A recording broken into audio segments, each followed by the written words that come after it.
जमलेल्या माझ्या तमाम हिंदू बांधवांनो, भगिनींनो आणि मातांनो,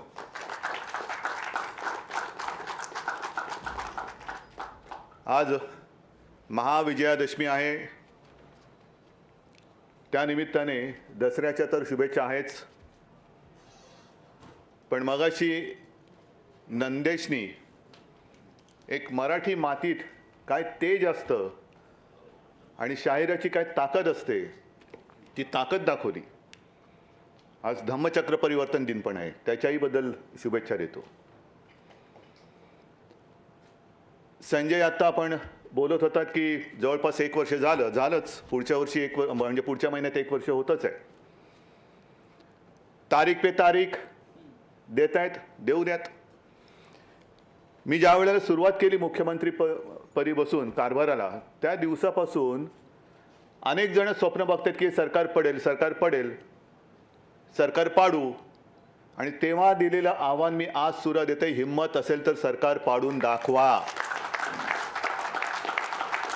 आम्ही तुमच्यासारखे गुळाच्या ढेपेला चिकटणारे मुंगळे नाहीत, पण जर वाटेला जाल तर मुंगळा कसा डसतो ते सुद्धा तुम्हाला दाखवल्याशिवाय राहणार नाही.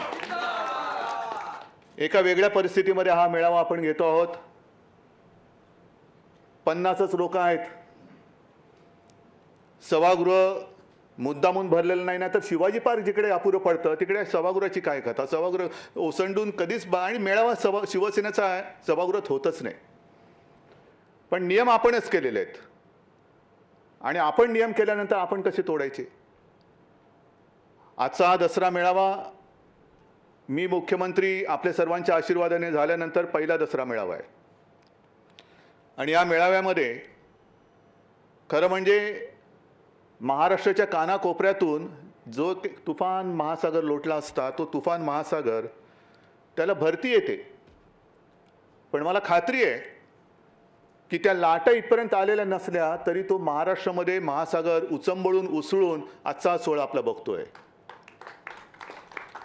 मला पहिला दसरा मेळावा आठवला, माझ्या आजोबांचं भाषण आठवलं, प्रबोधनकारांचं भाषण. आणि त्या भाषणामध्ये ते म्हणाले होते की महाराष्ट्र हा काही लेच्यापेचांचा प्रदेश नाही आहे, लेच्यापेचांचा देश नाही आहे, ही वाघाची अवलाद आहे. आणि त्याला जर का डिवचलं तर काय होतं ह्याचे इतिहासात दाखले आहेत. भविष्यात पाहायचे असतील तर पाहायला मिळतील. तोच हा महाराष्ट्र आहे. आणि त्या महाराष्ट्राचा मी आपल्या सगळ्यांच्या आशीर्वादाने मुख्यमंत्री आहे. आज देखील छत्रपतींचा हा महाराष्ट्र, जो महाराष्ट्राच्या हिताच्या आड येईल त्याला आडवा करून त्याच्या छाताडावरती गुढी पाडवा करण्याची ताकद आणि हिंमत घेऊन पुढे जाणारा महाराष्ट्र. येऊनच बघा तुम्ही. नेहमीप्रमाणे त्यावेळेला शिवसेना प्रमुखांचं भाषण हे असायचंच. तेच घेत घेत ते विचारांचं सोनं अजूनही आपल्या हृदयामध्ये आहे आणि तेच विचारांचं सोनं घेऊन आपण पुढे चाललेलो. पण प्रत्येक दसऱ्या मेळाव्याला नेहमी बातम्या यायच्या की आज शिवसेना प्रमुख काय म्हणणार. तसंच आज पण आलंय, उद्धव ठाकरे काय बोलणार, कोणाला टार्गेट करणार. हा दसरा मेळावा म्हणजे काही टार्गेटपणा नाही आहे कोणालाही टार्गेट करायला. पण काही जणांना काय होतं की सध्या करोना जोरात आहे, बिहारमध्ये मोफत लस देणार आहेत. पण आपल्याकडे काही जणांना दरवर्षी लस इंजेक्शन देण्याची गरज असते. काही जणांना इंजेक्शनही माणसाची चालत नाहीत, त्यांना गुराढोरांची इंजेक्शने द्यावी लागतात. आणि काही जण तर अशी बेडकं असतात, म्हणजे तुम्हाला माहिती आहे सध्या एक बेडूक आणि त्याची 2 पोरं, या पक्षातून त्या पक्षात, त्या पक्षातून त्या पक्षात. आणि मी लहान असताना एक गोष्ट किंवा कविता किंवा गाणं काहीतरी होतं, बेडकीच्या पिल्लाने बैल पाहिला.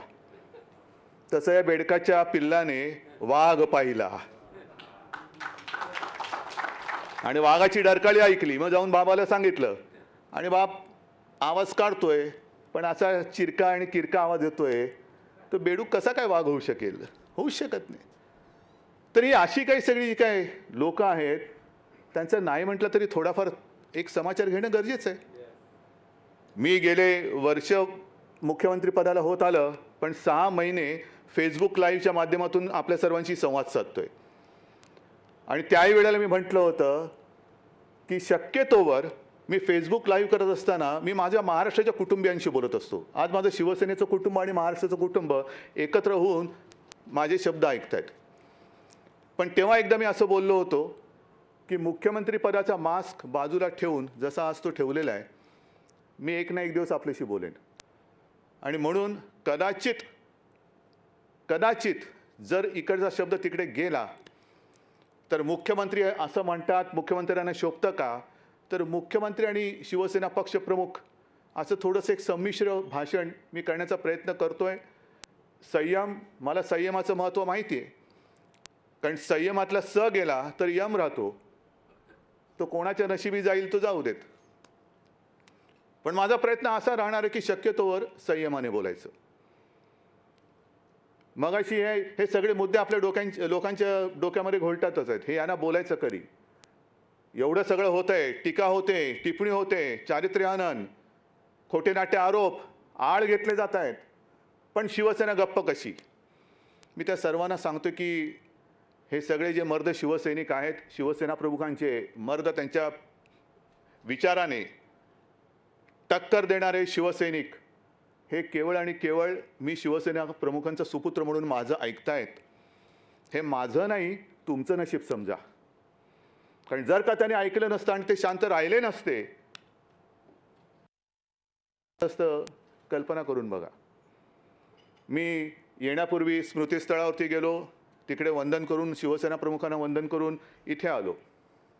नाही म्हटलं तर एक शिवसैनिक तिकडे होतेच, आणि ती एक घोषणा ऐकायला आली, हमसे जो टकराएगा मिट्टी में मिल जाएगा. ज्याला कोणाला टक्कर देण्याची खुमखुमी असेल त्यांनी टक्कर देण्याचा प्रयत्न करून बघावा.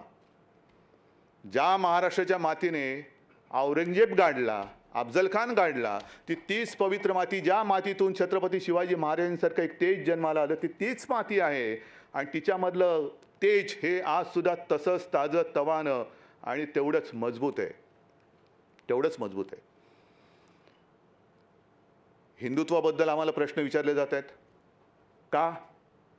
तर मंदिरं अजून उघडत नाही म्हणून. तुम्हाला सगळ्यांना माहिती आहे, एक तर आपण कोणाच्या वाटेला जायचं नाही, सगळ्यांना आदर सत्कार करायचा. कारण महाराष्ट्र छत्रपती शिवरायाचा महाराष्ट्र आहे, तसंच तो साधू संतांचा महाराष्ट्र आहे. वडीलधाऱ्यांचा मान सन्मान ठेवायचा. पण तुम्ही जर का उगाच आमच्या वाटेला आलात, जर माझ्या आजोबांच्या भाषेत वाघाला डिवचण्याचा प्रयत्न केलाच, तर वाघ काही शेपूट हलवणारं मांजर नाही आहे, तो फटका मारणार. मारून घ्यायचा असेल फटका, जरूर घ्या. पण आम्हाला हिंदुत्वाबद्दल विचारतायत. कोण विचारतंय?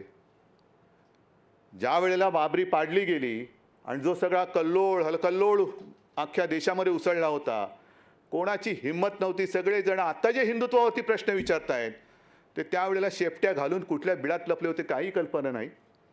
कदाचित त्यावेळेला ज्यांचं नाव त्यांच्या कुटुंबाव्यतिरिक्त बाहेर कोणालाही माहिती नसेल, अशी माणसं आम्हाला विचारतायत, तुमचं हिंदुत्व कुठे गेलं? का तुम्ही अचानक सेक्युलर झालात? शिवसेना प्रमुखांचं हिंदुत्व आणि तुमचं हिंदुत्व याच्यामध्ये जमीन आसमानाचा फरक आहे. जे हिंदुत्व शिवसेना प्रमुखांनी आम्हाला शिकवलं ते हिंदुत्व म्हणजे शिवसेना प्रमुख जे बोलायचे की मला देवळात घंटा बडवणारा हिंदू नकोय. बडवायच्यात घंटा तुम्ही बडवा, दुसरे येतंय काय बडवायला तुम्हाला? मला अतिरेक्यांना बडवणारा हिंदू पाहिजे.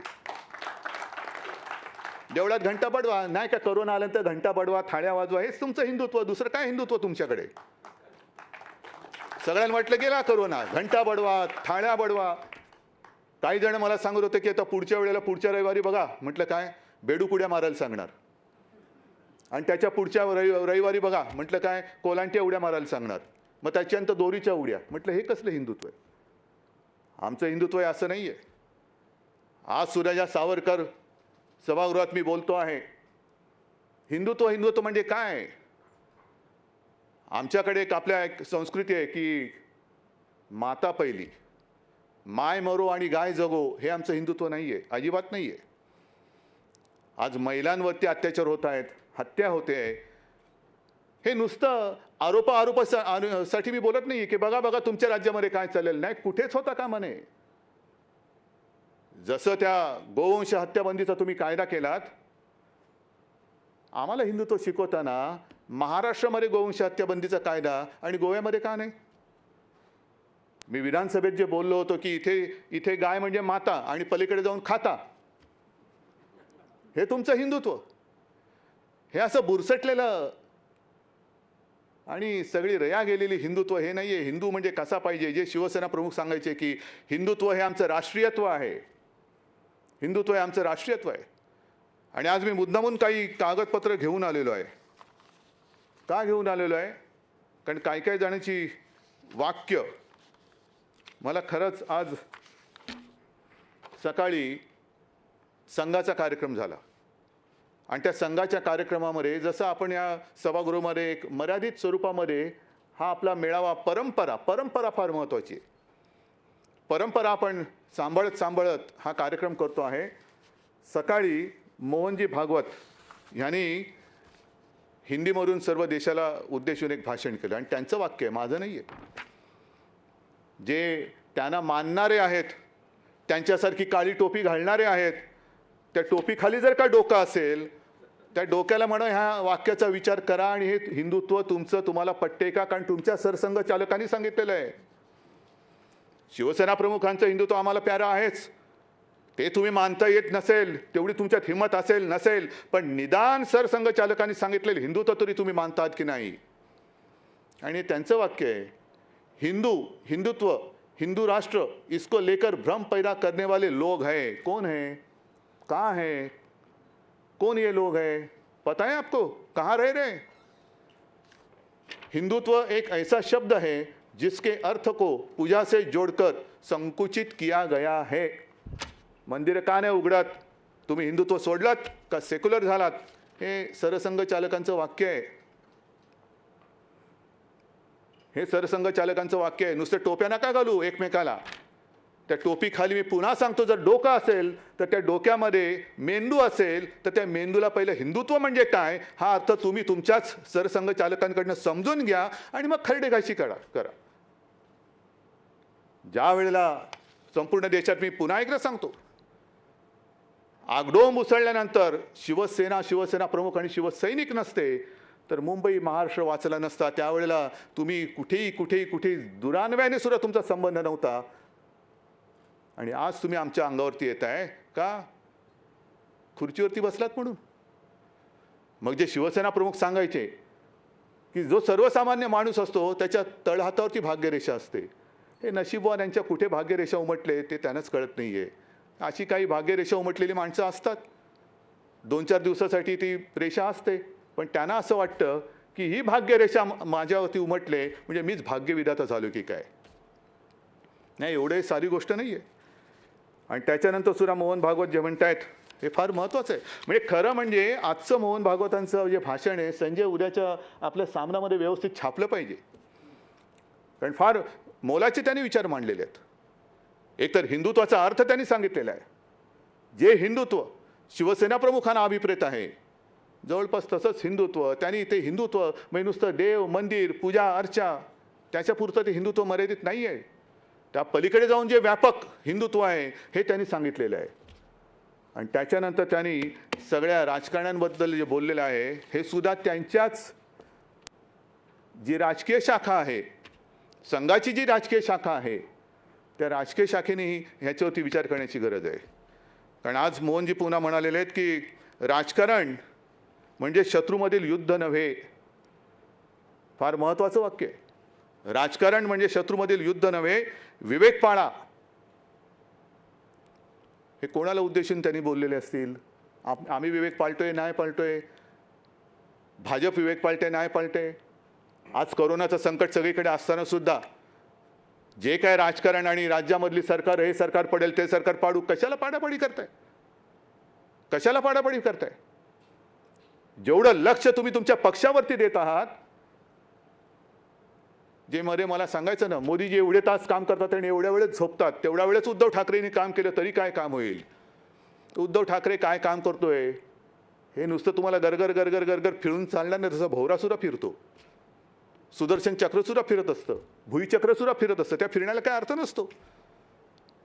पण जे काम आज झालेलं आहे ते पुढच्या महिन्यामध्ये सगळ्यांच्या समोर मी ठेवणार आहे. पण राजकारणामध्ये म्हणजे हे कोरोनामध्ये सुद्धा पाडापाडीचं करतात. मध्य प्रदेशचं सरकार पाडलं, आणखीन कुठलं सरकार पाडलं, बिहारमध्ये आता प्रचाराला लागले, सोशल डिस्टन्सिंगचं. आज सुद्धा आम्हाला सुद्धा हा तोबा गर्दीचा मेळावा करता आलाच काही नाही. परंतु आम्ही हे नियम पाळतो. का पाळतो? की मी मुख्यमंत्री म्हटल्यानंतर मी महाराष्ट्र राज्याचा कुटुंब प्रमुख आहे. मला माझ्या जनतेची, तुम्हाला नसेल, तुमच्यासाठी महाराष्ट्रातली जनता, देशातली जनता म्हणजे मतं असतील, पण माझ्यासाठी ती माझ्यासारखी हाडामासाची रक्ताची माणसं आहेत. माझी ती माणसं आहेत, माझी ती कुटुंबीय आहेत. म्हणून हे उगाच नाही लावून फिरत माझी कुटुंब, माझी जबाबदारी. पण तिकडे पाडापाडी करताय. पण जेवढं लक्ष तुम्ही तुमच्या पक्षावरती देताय त्यातलं थोडं लक्ष तरी देशावरती द्या ना. आज देश रसातळाला चाललेला आहे. मी मुख्यमंत्री म्हणून जेव्हा गेल्या आठवड्यामध्ये त्या पूरग्रस्त भागात गेलो होतो, अतिवृष्टी झालेल्या भागामध्ये संपूर्ण शेतकऱ्यांची सगळी हे ओसाड झालेली, घरदारं वाहून गेलेत, जमीन खरडून गेले, विहिरी बुजल्या आहेत, रस्ते वाहून गेलेत, इलेक्ट्रिक खांब पडलेले आहेत. मदत करायची, मदत करतोय. पण मदत करताना सुद्धा पैसे आणायचे कुठून? पैसे आणायचे कुठून?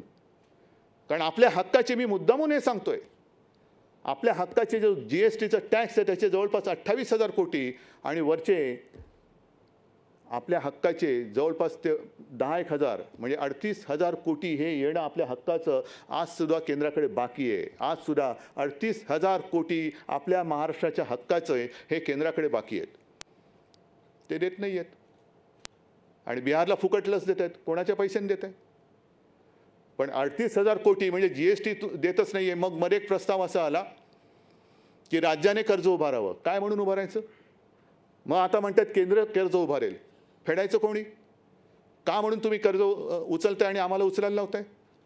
GST जो आमच्याकडे जो टॅक्स कर गोळा करण्याचा जो एक अधिकार होता, त्याही वेळेला आपल्याला सर्वांना कल्पना असेल की शिवसेना एकटी होती महाराष्ट्रात तरी की त्याला विरोध करत होती की असं जे व्हायचं तर असं कसं देणार तुम्ही? म्हणजे इथला पैसा दिल्लीत जाणार आणि दिल्ली मग सगळीकडे वाटणार. येत नाही आहे पैसा. मग GST जर का तुम्ही आम्हाला देऊ शकत नसाल तर मला असं वाटतं, मी आज ह्या दसरा मेळाव्याच्या निमित्ताने संपूर्ण देशातील सर्व राज्याच्या मुख्यमंत्र्यांना एक विनंती करतोय, आवाहन करतोय की चला पुढे या, चर्चा करूया आपण त्याच्यावरती. GSTची जी काय कर पद्धत आहे ही जर का फसली असेल, आणि मला वाटतं फसली ती, आमच्या हक्काचा पैसा जो आम्हाला मिळाला पाहिजे तो मिळत नाही. प्रत्येक जण ठो ठो ठो ठो बॉम्ब मारतोय. पत्रावरती पत्र लिहिले जात आहेत, त्या पत्राला केराची टोपली दाखवली जाते. आणि ते जर का पैसे मिळत नसतील आणि ही GSTची पद्धत जर का फसलेली असेल तर मला असं वाटतं पंतप्रधानांनी सुद्धा प्रामाणिकपणाने चूक मान्य करून एक तर त्याच्यात सुधारणा केली पाहिजे, आणि नाही तर ही GSTची पद्धत रद्द करून पुन्हा जुन्या कर प्रणालीवरती जाण्याची आज गरज असेल तर तसं त्यांनी गेलं पाहिजे. की मी आज देशातील सगळ्या मुख्यमंत्र्यांना आवाहन करतो, या आपण बोलूया, सगळेजण आपण बोलूया. कारण हा देश म्हणजे कोणत्या एका पक्षाची मक्तेदारी नाही आहे, एका पक्षाची मक्तेदारी नाही आहे. आणि केवळ भारतीय जनता पक्षाला सत्ता मिळाली आणि त्यांना सत्ता करण्यासाठी हा भूभाग जणू काय 1947 साली अनेक क्रांतीवीरांनी बलिदान करून, अनेक आंदोलनं करून, लाठ्या काठ्या गोळ्या खाऊन हा तुमच्यासाठी स्वतंत्र केलेला नाही. हा स्वतंत्र हा देश ह्या देशातील गोरगरीब जनतेसाठी केलेला आहे. आणि जी एक मस्ती इंग्रजांची होती की कुठेही जा जगामध्ये आमच्या साम्राज्यावरती सूर्य मावळतच नाही. इंग्रज मावळले पण सूर्य उगवतच आहे, सूर्य उगवतच आहे, अजून सूर्य नाही कोणाला थांबत. आणि तशीच जर का मस्ती भारतीय जनता पक्षाकडे असेल की काश्मीरपासून कन्याकुमारीपर्यंत हा संपूर्ण हिंदुस्थान आम्ही पाराक्रांत करू शकला असतात. पण ती वेळ, ती संधी ती गमावलीत, कारण तुमची वृत्ती त्याला कारणीभूत ठरली. आज सुद्धा बिहारमध्ये इलेक्शन होत आहेत. त्यांनी सांगून टाकलेले की कोणाच्याही जागा कितीही होत पण नितीश कुमारच आमचे मुख्यमंत्री असतील. नितीश कुमार जी, आपको मैं शुभकामनाएं देता हूँ. नाही, त्यांना कळावं म्हणून मी जरा हिंदीमध्ये बोललो. ह्याचं कारण असं की बरोबर जो डाव त्यांनी हरियाणाच्या कुलदीप सिंग बिश्नोई सोबत खेळला. कुलदीप सिंग बिश्नोई, माझ्याकडे आज सुद्धा ते क्लिपिंग आहे, काय ठणाणा बोंबलत होते तिकडे सगळे भाजपवाले. की हरियाणा का अगला मुख्यमंत्री कुलदीप सिंग बिश्नोई होगा. सगळे असं वातावरण भरून गेलं होतं. लोकांनी पटपट सगळ्यांना त्यांना मतं दिली. पण कुलदीप सिंग बिश्नोईचा पत्ता कट करून टाकला, स्वतःचं राज्य तिकडे आणलं. महाराष्ट्रामध्ये हाच डाव आपल्याशी खेळला होता, खेळण्याचा प्रयत्न केला होता. हेच जे आज माझं भाषण ऐकतायत तुम्ही सगळेजण त्याला साक्ष आहात. 2014 साली सुद्धा हाच डाव खेळला होता, 2019 सुद्धा हाच केला की बरोबर शिवसेनेच्या उमेदवारांच्या विरुद्ध एक कुठून तरी असाच पक्ष पकडून आणला, त्याला उभं करून टाकलं. जा लढ, शिवसेनेच्या विरुद्ध लढ. मोदी से बैर नाही, नितीश तेरी खैर नाही. म्हणजे सरळ सरळ युती नाही करायची, पडद्यामागून सगळं करायचं, बंद दाराआड सगळं करायचं. आपल्याबरोबर शिवसेनेबरोबर तोच डाव केला. पण शिवसेनेबरोबर डाव केल्यानंतर, खेळल्यानंतर मी त्याही वेळेला बोललो होतो आणि आजही सांगतो की छत्रपती शिवाजी महाराजांकडनं जे काय आपण शिकलो आणि शिकायला पाहिजे, नाही तर जर का काही शिकलो नाही तर छत्रपती शिवाजी महाराज की जय बोलण्याचा आपल्याला अधिकार नाही. छत्रपतींनी जे आपल्याला शिकवलं की एक तर कोणाच्या पाठीत वार करायचा नाही, पण जर कोणी पाठीत वार केला तर त्याचा कोथळा बाहेर काढल्याशिवाय राहायचं नाही. आणि छत्रपतींचंच एक वाक्य, काही पत्र त्यांची मिळालेत, काही पत्र इतिहासमध्ये नोंद झालेली आहे आणि माझ्या वाचनात कुठेतरी एक आलेलं आहे की छत्रपतींचं एक वाक्य आहे, होय मी शत्रूला दगा दिला आणि शत्रूला दगा देतो, पण एक तरी उदाहरण असं दाखवा की मी मित्राला दगा दिलेला आहे. एक तरी उदाहरण असं दाखवा की मी मित्राला दगा दिलेला आहे. मग आम्ही तुमच्या सोबत राहिलो होतो, ती तळमळ नाही आहे किंवा माझं टार्गेट भाजप नाही आहे, अजिबात नाही आहे. पण एकूण देशाची जी काय विल्हेवाट लागत चाललेली आहे, राजकारण आहे की राजकारण, हे मोहन भागवतांच्या वाक्यावरती मी बोलतोय. बिहारमध्ये सुद्धा ते नितीश कुमारला आज जे पुढे करत आहेत, आम्ही तर म्हणत होतो मोहनजी भागवतना राष्ट्रपती केलं पाहिजे, ही आपली मागणी होती. नाही ऐकलीत, ऐकलं नाही त्यांनी. पण आज कोणाच्या गळ्यात गळे तुम्ही घालताय? शिवसेना नको, हिंदुत्ववादी शिवसेना तुम्हाला नकोशी झाली. मोहन भागवतना राष्ट्रपती करा म्हणणारी शिवसेना तुम्हाला नकोशी झाली. हिंदुत्व हेच राष्ट्रीयत्व म्हणणारी शिवसेना तुम्हाला नकोशी झाली. पण संघमुक्त भारत म्हणणारे नितीश कुमार, त्यांच्या गळ्यात गळा तुम्ही घालतात. मग मला हिंदुत्वावरती प्रश्न विचारणाऱ्यांना मला विचारायचं आहे की असं काय झालं नेमकं? ज्या वेळेला 2014 साली निवडणूक आली होती, नितीश कुमार तोपर्यंत आपल्या युतीत होते. पण 2014 साली जेव्हा पंतप्रधान पदाचा उमेदवार ठरवण्याची वेळ आली, घोषित करण्याची वेळ आली, तेव्हा हेच नितीश कुमार म्हणाले होते की आम्हाला सेक्युलर चेहरा पाहिजे पंतप्रधानपदी, तो जर नसेल तर मी युतीत राहणार नाही. आणि त्यांनी युतीत तोडून टाकली होती. मग कोणती लस कोणी कोणाला दिली? तुम्ही त्याला हिंदुत्वाची लस दिली का त्याची सेक्युलरपणाची लस तुम्ही घेतली? हे मला पत्र खरडणारे सांगतील. कोणी कोणाची लस दिली? संघमुक्त भारत म्हणणारा नितीश कुमार हा हिंदुत्ववादी झाले का तुम्ही सेक्युलर झालात? आणि जर तुम्ही म्हणत असाल की जागा कोणाच्या किती जरी आल्या तरी नितीश कुमारच मुख्यमंत्री, ठीक आहे, निवडणुकीनंतर कोरोनाची लस सगळ्यांना बिहारमध्ये फुकट देणार. मग आमचा बाकीचा देश जो काय आहे तो काय बांगलादेश आहे की पाकिस्तान आहे का कझाकिस्तान आहे? लाज वाटली पाहिजे खरं म्हणजे अशा लोकांना कारभार करण्याची त्यांची लायकी नाही आहे, जे देशामध्ये जर असं विभाजन करत असेल की यांना फुकट आणि तुम्हाला विकत. केंद्र सरकार तुम्ही आहात, मायबाप तुम्ही आहात. मी आज कुठेतरी एक ते दानवेंचं वाक्य ऐकलं, त्याच्यानंतर ते दिसलं नाही. जे आम्ही बोललो, का नाही बोलायचं? जीएसटीचे पैसे येत नसतील, इतर हक्काचे पैसे येत नसतील, केंद्राकडे जून महिन्यापासून आपण आपत्तीग्रस्तांसाठी जे जे पैसे मागितलेले आहेत त्यातला एक सुद्धा नया पैसा आलेला नाही, एक छराम आलेला नाही आहे. मग मागायचे नाहीत पैसे?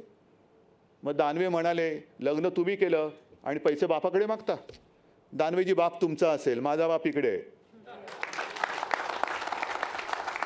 माझा बाप इकडे आहे आणि तो माझ्या सोबत आहे. कधी कधी माझ्या शरीरात असेल, कधी माझ्या विचारात असेल, पण मला भाडोत्री बाप कोणाला स्वीकारण्याची माझी तयारी नाही. ते भाडोत्री बाप तुमचे तुम्हाला लख लाभो, पण माझे आई बाप सगळे माझ्या या मातीमध्ये आणि या माझ्या सोबत आहेत. पण का पैसे मागायचे नाहीत? लग्न आम्ही केलं, जरूर केलं, पण लग्न करताना बाप तर सोडा हो, आयराची पाकिट ज्याला देत होतो ना, तो आयर घेऊन पळालेला आहे. मोजतो म्हणाले, मोजतो आणि मोजून देतो, मोजतच बसलाय. खाल्ले की काय खाल्ले देव जाणे. पण आयराची पाकिटं पळवणारे तुमचे जर का बाप असतील तर ते तुम्हाला आईबाप हे इकडेच आहेत. हे सगळं मी तुम्हाला बोलतोय कारण हे गेल्या काही महिन्यातलं दाटून साठून सगळं आलेलं आहे. आज आपण विजयादशमी करतो. रामाने रावणाचा वध केला. आपण एक सिंबॉलिक रावणाचा वध करतो. 10 तोंडाचा रावण. अनेक तोंड आहेत. हे 10 तोंडाचा रावण 10 तोंडांनी महाराष्ट्रावरती आलेला आहे. एक तोंड म्हणते रावणाचं, रावण की मुंबई हा पाकव्याप्त काश्मीर झालेला आहे. मुंबई पाकव्याप्त काश्मीर, पाकव्याप्त काश्मीर सोडून द्या. कारण मला वाटतं जर मी विसरलो नसेन तर मोदींनी आपल्याला सांगितलं होतं 2014 साली की पाकव्याप्त काश्मीर मी भारतात आणल्याशिवाय राहणार नाही. बोलले होते ना. पाकव्याप्त काश्मीर लांब राहिलं. आपल्या भारताचा जो काश्मीर आहे तिकडे ज्यांना मुंबई हे पाकव्याप्त काश्मीर वाटते त्यांना म्हणा अनधिकृत सोडून द्या. 370 कलम काढलेला आहे, पण अधिकृत तरी 1 इंच जमीन आज तरी जाऊन तुम्ही घेऊन दाखवा. आज तरी जाऊन घेऊन दाखवा तुम्ही आणि मग आमच्या अंगावरती या. घरी खायला मिळत नाही म्हणून मुंबईमध्ये यायचं आणि वरती दाखवायचं की आम्ही कष्ट केलेले आहेत. मुंबई महाराष्ट्राचं मीठ खायचं आणि नमक हरामी करायची, ही असली सगळी रावणी अवलाद. महाराष्ट्राची बदनामी कशासाठी करायची? ह्याचं कारण करोनाचं संकट असताना सुद्धा जवळपास 16,000 कोटी त्यातले 2 चिनी कंपन्या बाहेर काढा. येत्या 8-15 दिवसामध्ये आणखीन काही हजार कोटीचे सामंजस्य करार आपण करतो आहोत. महाराष्ट्रामध्ये चहूबाजूने उद्योजक येऊ इच्छित आहेत, त्यांना आपण आमंत्रण देतोय. काय केलं शिवसेनेने? मराठी माणसाला वडापाव दिला. हो दिला. भीक मागून खायचं नाही, जे खाशील ते हक्काने खा, मेहनतीचं खा, हा त्याचा मागचा संदेश होता. आणि आज सुद्धा जे हजारो कोटींचे आपण MOU केलेले आहेत, काय झालं MOUचं? पहिल्या सरकारच्या काळात पण झालेले होते, पण आपण जे MOU मला वाटतं जून-जुलैमध्ये केले होते, बहुतेक सगळ्या उद्योजकांना आपण जमिनी दिलेल्या आहेत. त्यांच्या बहुतेक सगळ्या उद्योजकांच्या अटीतटी शर्ती काढून त्यांनी नाही म्हटलं तरी एक सुरुवात केलेली आहे. हे शिवसेना करते, महाविकास आघाडीचं सरकार करते. हजारो कोटीचे MOUs म्हणजे हजारो कोटीची गुंतवणूक ह्या आपल्या महाराष्ट्रामध्ये येते. ही महाराष्ट्रामध्ये येते कोणासाठी येते? या भूमिपुत्रांसाठी येते. म्हणून आज मी हे सुद्धा आवाहन करतोय, सगळ्यांना विनंती करतोय, भूमिपुत्रांना आवाहन करतोय की हे सगळं आम्ही करतोय, आम्ही तुमच्यासाठी करतो आहोत. जे जे उद्योग येतील ते जाहीर केले जातील, पण तिथे ज्या ज्या पद्धतीचे कुशल अकुशल जी काही काम करणारी माणसं लागतील ती मला या अस्सल मराठी मातीतलीच पाहिजे. तुमच्यासाठी आम्ही हे करतो आहोत. नुसतं बोलून थांबत नाही आहोत, तर हे करतो आहोत. पण मग इतरांची पोटदुखी सुरू झाली की महाराष्ट्र हे करतोय, आम्ही का नाही करू शकत? ते तुमचं नशीब आहे, आम्ही काय करू त्याला? पण महाराष्ट्रामध्ये या संकटाच्या काळात सुद्धा उद्योगधंदे येत असताना महाराष्ट्र पुढे जातो आहे म्हणून महाराष्ट्राची बदनामी केली जाते. महाराष्ट्रामध्ये जणू काही कायदा सुव्यवस्था अस्तित्वात नाहीच आहे. मुंबई पोलीस हे निकम्मे आहेत. आणि त्याहीपेक्षा भयंकर म्हणजे जे काय मध्ये सगळं झालं की जणू काही महाराष्ट्रामध्ये शिवाजी पार्क असेल, इकडे असेल, तिकडे असेल, गांजा आणि चरसची शेतीच फुललेली आहे. हे एकूण असं चित्र म्हणजे मुंबई पाकव्याप्त काश्मीर आहे. महाराष्ट्र मुंबई पोलीस निकम्मे आहेत, ते काय काम करत नाही आहे. इकडे सगळे नशिले आहेत, चरस गांजा इकडे उघड उघड विकला जातोय. हे असं सगळं चित्र करायचं त्यांना माहिती नाही अजून की या महाराष्ट्राची जी संस्कृती आहे त्या महाराष्ट्राच्या संस्कृतीमध्ये आमच्या घराघरामध्ये तुळशी वृंदावनं आहेत, गांजाची वृंदावनं नाही आहेत. असं कोणतं पिक्चर आलं नाही की मै गांजा तेरे घर का. हे तुमच्या घरात असेल, गांजाची शेती जिकडे असेल, कुठे आहे ते तुम्हाला माहिती आहे. पण एकूण महाराष्ट्राची वाट लागलेली आहे. कायदा सुव्यवस्था नाही, सगळे नशिली लोक आहेत, पोलीस नाहीत, हे नाही, पाकव्याप्त काश्मीर झाले. एवढी बर्बादी करून टाकायची आणि ती सुद्धा पोलिसांची मानहानी मी का सहन करू? जसा मी तुमचा कुटुंब प्रमुख आहे तसा होय मी माझ्या मुंबई आणि महाराष्ट्र पोलिसांचा सुद्धा कुटुंब प्रमुख आहे. आणि मला त्या पोलिसांबद्दल, पोलीस दलाबद्दल अभिमान आहे. जगामध्ये असं कोणतंही पोलीस दल नाही की ज्यांनी स्वतःच्या छातीवरती गोळ्या झेलून जिवंत अतिरेक्याला पकडून देणारं एकमेव पोलीस दल आहे. त्याचा मला अभिमान आहे. तुकाराम ओंबळे त्यांनी कसाबला पकडलं, कोणीच नाही असं आहे. आणि असे पोलीस केवळ महाराष्ट्र पुढे जातोय म्हणून त्यांना तुम्ही बदनाम करून टाकायचं. ह्या सगळ्या गोष्टी बघितल्यानंतर आणि पुन्हा तेच खरं म्हणजे पाकव्याप्त काश्मीर, मुंबई का पाकव्याप्त काश्मीर झालंय, हां हे आमचं होऊच शकत नाही ते, पण असं बोलणं म्हणजे मोदींचा अपमान आहे. कारण मोदी पंतप्रधान गेले 6 वर्ष आहेत. त्यांनी सांगितलं होतं की मी पाकव्याप्त काश्मीर आपल्या देशामध्ये आणेन. पाकव्याप्त काश्मीरमध्ये ते पाऊलच ठेवू शकत नाही, पण ते राज्य करत असलेल्या देशामध्ये जर पाकव्याप्त काश्मीर तयार होत असतील तर ते अपयश हे पंतप्रधानांचं आहे, राज्याचं असू शकत नाही. आमचं निदान खोटं तरी बोलू नका. एक निर्णय जो आपण घेतला तो म्हणजे आरेचं जंगल वाचवण्याचा. जवळपास 808 एकर हे असं उदाहरण संपूर्ण जगात दुसरीकडे कुठे नसेल.